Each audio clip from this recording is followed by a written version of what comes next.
न किसी पंडित के घर पैदा हुए हैं, लेकिन फिर भी पूरा शहर और अब तो इंटरनेट की बदौलत जाने कहां कहां के लोग उन्हें पंडित जी के नाम से ही जानते हैं। उनका असल नाम तो ब्रजभूषण है। एक सरकारी ऑफिस में जिंदगी भर काम करने के बदले ठीक ठाक पेंशन लेकर रिटायर हुए। घर में सिंपल सी वाइफ है, 2 बेटे हैं जो बड़े शहरों में अच्छे जॉब्स पर हैं। अब सवाल ये उठता है कि दुनिया, यहां तक कि उनकी पत्नी भी उन्हें पंडित जी क्यों कहती है। इसके पीछे एक कहानी जो कि पंडित जी, मेरा मतलब ब्रजभूषण जी के जीवन में घटी सच्ची घटना भी है। बात उस दौर की है जब हमारे देश में कंप्यूटर रेवोल्यूशन शुरू ही हुआ था। तमाम बड़े सरकारी ऑफिसेज में कंप्यूटर लगाए जा रहे थे और एम्प्लॉइज को उन्हें चलाना सिखाने के लिए ट्रेनिंग दी जा रही थी। ब्रजभूषण जी हमेशा से पढ़ने और नई चीजें सीखने के बड़े शौकीन थे। उन्होंने न सिर्फ लिटरेचर बल्कि रिलीजियस किताबें भी बड़े इंटरेस्ट से पढ़ी थी। बल्कि उनकी पत्नी के शब्दों में कहें तो रामायण और गीता तो वो घोट कर पी गए थे। अक्सर घर और ऑफिस की महफिलों में बहुत सुंदर शब्दों में रामचरितमानस की चौपाइयां और गीता के श्लोकों की बड़ी सिंपल और इजी एक्सप्लेनेशन देते थे।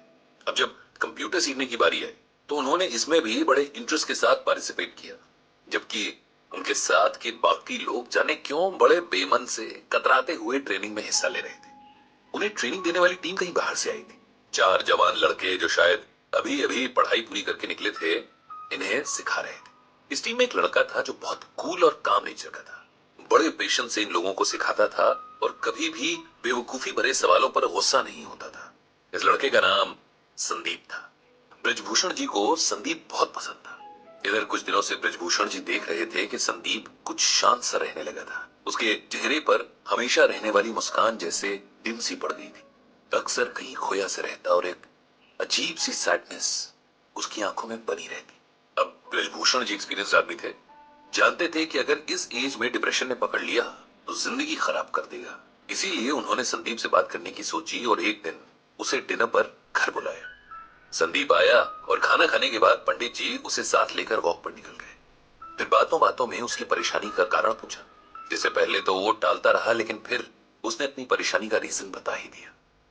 दरअसल पिछले 5 सालों से संदीप किसी बड़े कंपेटिटिव एग्जाम की तैयारी कर रहा था और लगातार मेहनत के बाद भी तीसरी बार उसे फेलियर ही मिली थी, जिसने उसकी हिम्मत पूरी तरीके से तोड़ दी थी। उसे लगने लगा था कि उसकी जिंदगी के 5 साल बस यूं ही वेस्ट हो गए और अब उसका कोई फ्यूचर नहीं होगा। इतनी मेहनत के बाद मिले फेलियर ने उसे चौथे और आखिरी मौके के लिए भी मायूस कर दिया था। वो अब आगे एग्जाम्स की तैयारी नहीं करना चाह रहा था और कहीं ना कहीं अपनी फेलियर के लिए खुद को ही गिल्टी मान रहा था, यानी दोषी ठहरा रहा था कि शायद उसकी मेहनत में ही कहीं कमी रह गई थी। ये सब सुनकर ब्रजभूषण जी ने तुरंत संदीप को श्रीमद् भागवत गीता का ये श्लोक सुनाया, कर्मण्येवाधिकारस्ते मां फलेषु कदाचन मां कर्म फल हेतुर्भुर्मा ते संगोस्त्व कर्मणि। जानते हो संदीप, इसका मतलब क्या है, मीनिंग क्या है? ये श्लोक भगवत गीता के दूसरे चैप्टर का 47वां श्लोक है। जब अर्जुन रणभूमि पर अपने सगे संबंधी, अपने गुरु, भाई और दोस्तों को देखकर युद्ध छोड़ देना चाहते हैं, तब भगवान उसे गीता का उपदेश देते हैं। और गीता का ये श्लोक तो संपूर्ण गीता की समरी जैसा ही है। इसका अर्थ अगर समझ ले तो जीवन की सारी परेशानियां दूर हो जाए। संदीप ने पूछा कि आखिर क्या है इस श्लोक का अर्थ और इसमें ऐसा क्या है जो आप इसे हर परेशानी का सलूशन बता रहे हैं?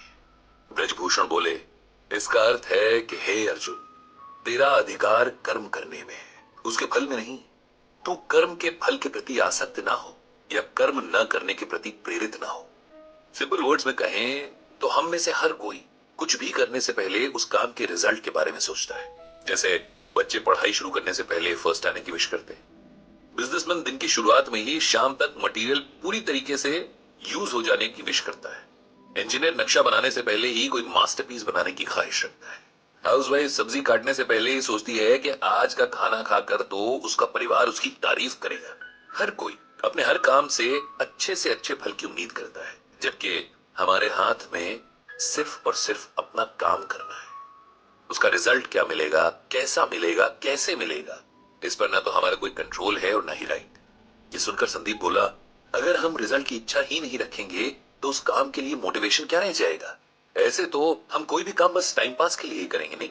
ब्रजभूषण जी बोले, नहीं, इसका ये मतलब नहीं कि हम अपने काम में इंटरेस्ट ना लें या अपने एफर्ट्स में कमी करें।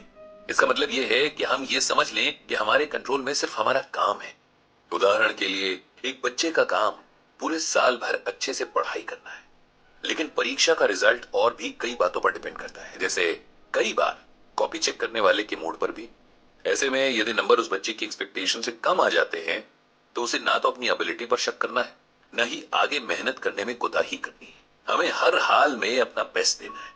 उसके बाद क्या होता है, ये ईश्वर पर छोड़ देना है। किसान जब खेत में बीज बोता है, रात रात जागकर फसल को पानी देता है, तब वो अपना काम कर रहा है। लेकिन अगर सूखा पड़ जाए या उसकी फसल को कोई बीमारी लग जाए, तब किसान को अपने आप को इसकी वजह नहीं समझना चाहिए, क्योंकि ये बात उसके कंट्रोल में नहीं थी। जीवन में बहुत कुछ ऐसा है जिस पर हमारा कोई वश नहीं है, लेकिन खुद पर और अपने कर्म पर हमारा पूरा वश है। इसीलिए उसमें कमी नहीं रहनी चाहिए। जब हम इस बात को समझ लेंगे, तो जीवन की छोटी बड़ी बातों में हौसला नहीं हारेंगे, खुद पर विश्वास रखेंगे और हमेशा अपना सर्वश्रेष्ठ देने के लिए तैयार रहेंगे। ब्रजभूषण जी की बातों ने संदीप पर जादू जैसा असर किया। उसने मन ही मन एक बार फिर पूरा जोर लगाकर परीक्षा की तैयारी करने का फैसला कर लिया था।